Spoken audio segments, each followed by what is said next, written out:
Hey Crossroads, how you doing? I understand that you have a challenge that you have to eat beans and rice for a week.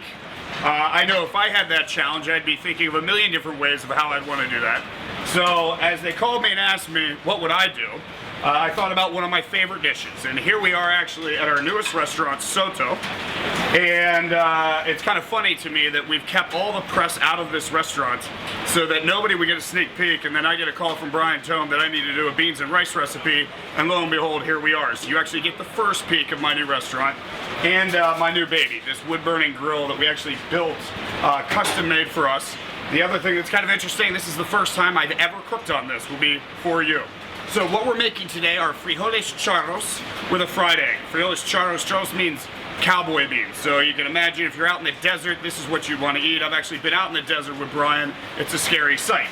But anyway, I digress. So we start off, we have a little bit of bacon here. Who doesn't love bacon? So we have a little bacon here.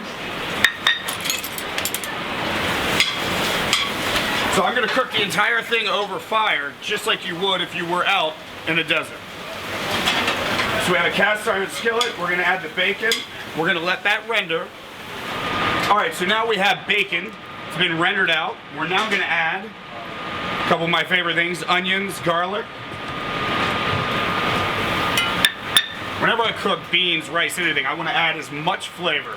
You want to layer layers and layers and layers of flavor. Doesn't get any better than onions, garlic, and bacon. So we're going to cook that, so that cooks down and kind of almost caramelizes, as you can see here. And of course, you all have a grill like this at home, so this will be no problem.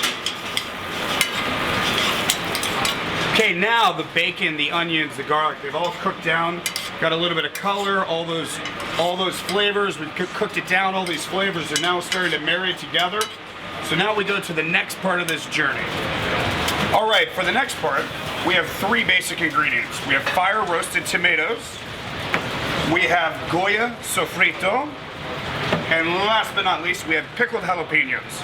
So now what we're going to do is we're just going to take these three ingredients, put them all in a blender. We're basically going to make the sauce for the frijoles charros. Everything goes in, put the top.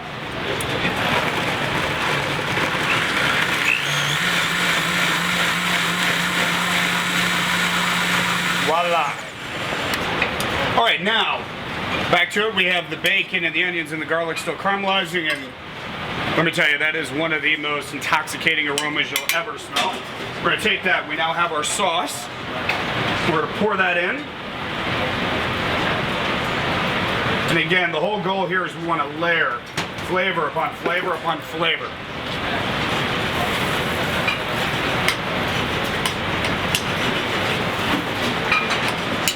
Now, the important part, the beans and rice. So I stay true to our goal. We're going to add some rice.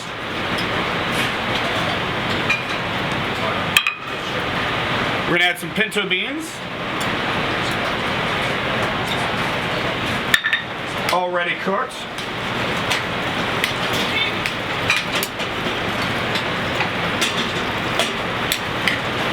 All right.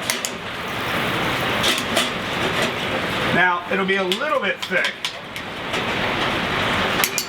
So what we'll do, here I have, this is the pot that we cook the beans in. So I'm just gonna add a little bit of the bean liquid. If you want, you can just use chicken stock or water.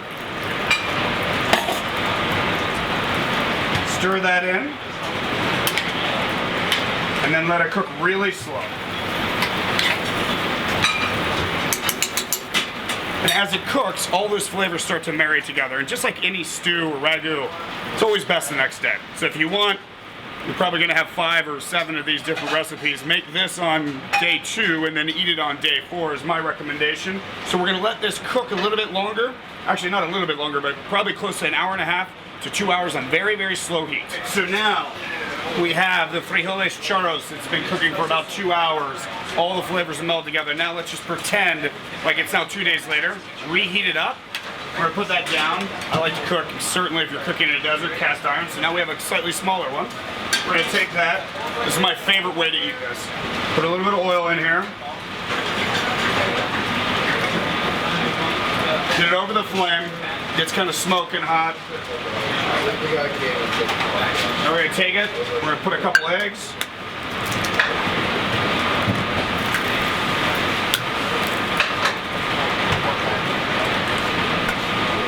We're just gonna go right back on the fire. Let that kind of pan fry over the heat. As that starts to fry, we'll take that, and that's the perfect, to me, the perfect breakfast, the perfect brunch, fried egg over frijoles charros. We'll let that cook for a little bit, then we'll put that on top. We have our frijoles charros, they've been cooking. We just want to go ahead and season them up with salt and pepper. Always at the end, right before you're going to serve it.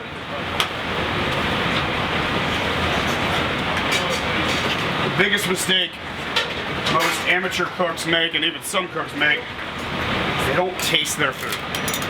I don't know why, because I love food.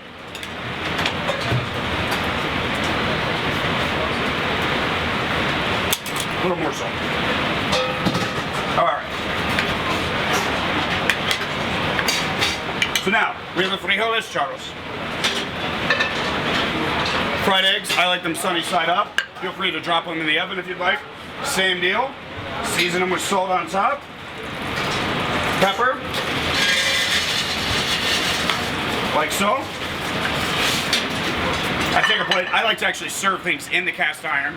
So we have a plate with a little towel. Again, if you're serving it to your family and friends, unless you don't like your family and friends, make sure to let them know it's pretty hot. So we're going to put this down right here. We're going to take this, cast iron with the eggs. Just take a little spatula.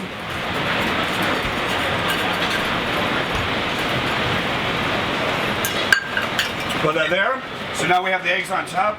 This is some cotija cheese. You can also use Parmesan Reggiano if you want, but to keep it authentic, cotija. Sprinkle that on top.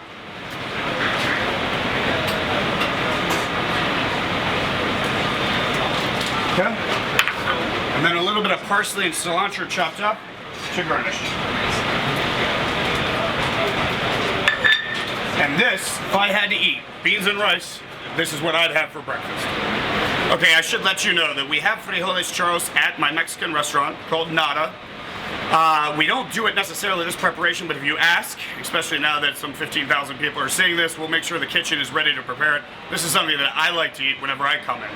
And last but not least, I have a little present for my good friend Brian Tome. Seeing as I have traveled with him on a motorcycle trip into the desert, I've spent large, copious amounts of time with him, which is always a bit dangerous.